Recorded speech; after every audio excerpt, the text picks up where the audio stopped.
You're with David Mijares, who'll be fighting next Friday at the Velasco Theater. It's a Golden Boy promotion fight. It's February 3rd. You have a change of opponents now. You were fighting someone at first, now you're fighting a guy by the name of Vinci Dixon. What do you know about your opponent?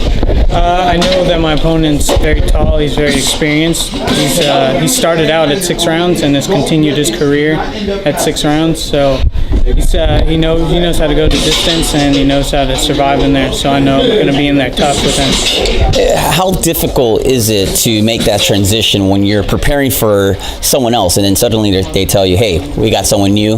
Let's just say you're preparing for a guy who was shorter around your height. And now you're preparing for someone who's a little taller. Does that make it difficult? At first it did because I wasn't as sharp. I came off a holiday, of course, and but now I've got my bearings back together, and me and my father have been working very hard for this fight. So I believe we have the right amount of sparring, the right height for my sparring now, and I think we're going to be very prepared. Now, this fight will be contested at 140 pounds. You fight as a junior welterweight. What are you looking to accomplish in boxing and in the junior welterweight class? I'm looking to accomplish more, exciting fights. These fights that are entertaining for the fans, and for the welterweight class, just to kind of pop up out of nowhere and just surprise people. People want to see fighters that work hard, that get the knockouts, that entertain. So that's what I'm here to do. You're an undefeated fighter. What is your style like? My style right now, I think I would identify as a boxer. Okay.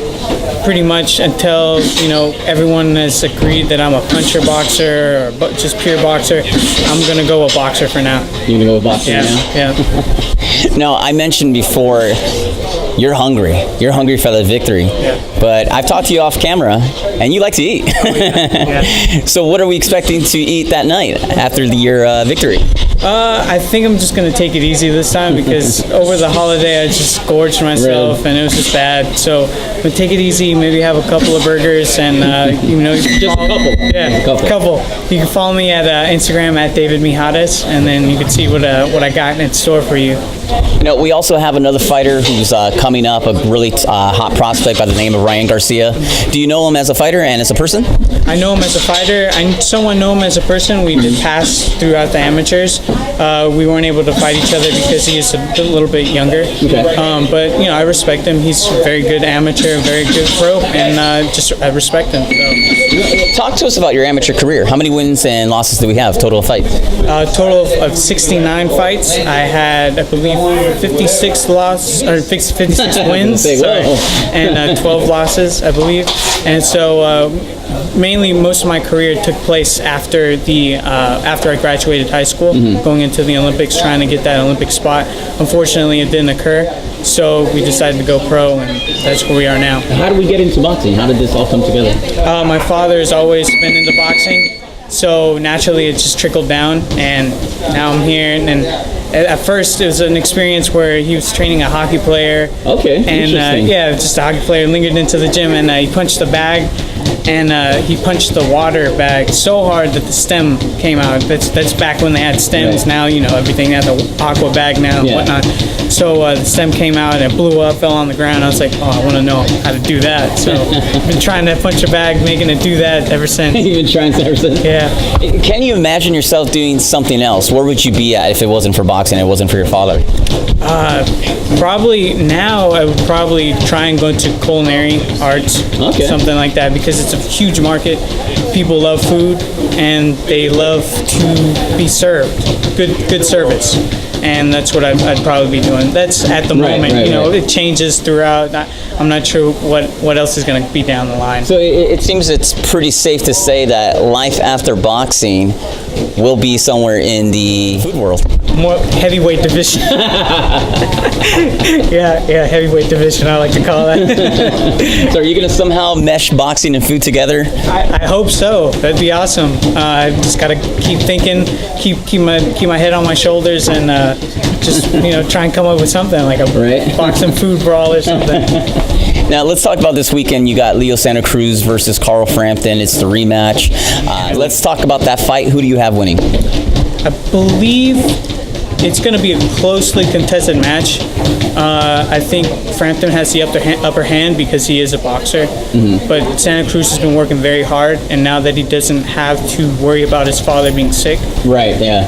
I think he's more focused for this fight. So it's going to be a very close fight. And I'm looking forward to checking it out and seeing a good fight. That Saturday we also have another fight on HBO. We have Francisco Vargas defending his junior lightweight title. How do you see that fight? I'm not sure about Francisco Vargas' opponent. I have not seen him. He's 31-1 with 27 knockouts, so the guy's got some real power. Right. So it's gonna be.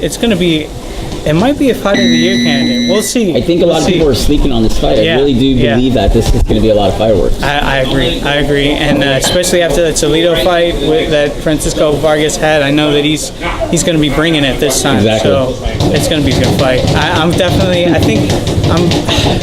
I'm going to be trying to switch back and forth, but I know one of those fights is going to catch my eye. I'm going to sit on one and wait to check out the other one. I'm surprised the Golden Boy wouldn't have you guys be at the fight promoting next week's fight for Friday.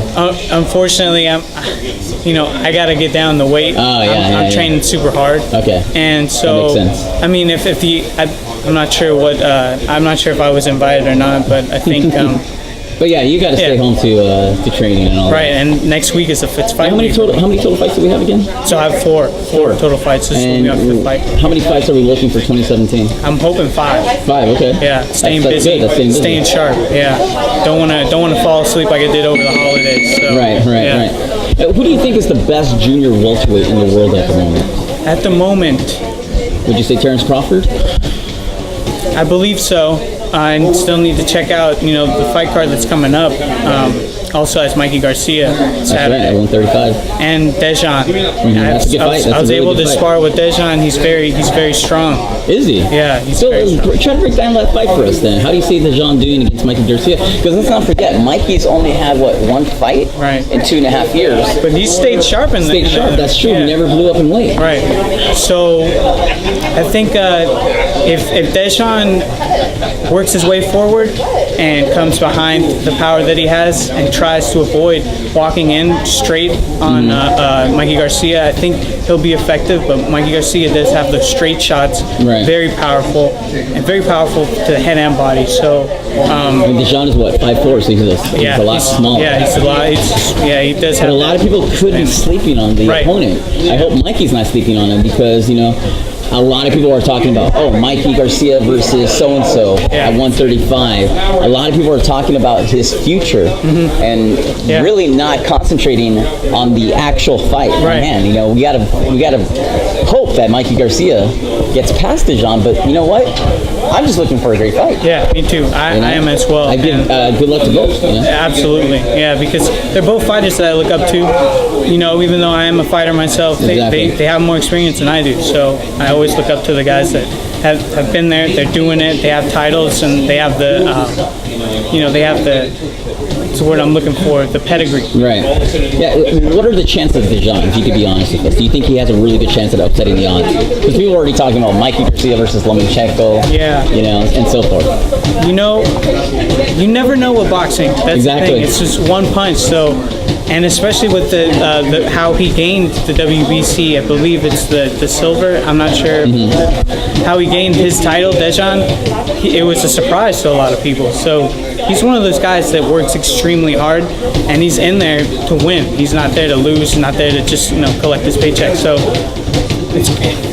it's hard. It's hard to call that. Do you think you'll be going into the 140-pound class as a prospect and contender in the near future? I hope so.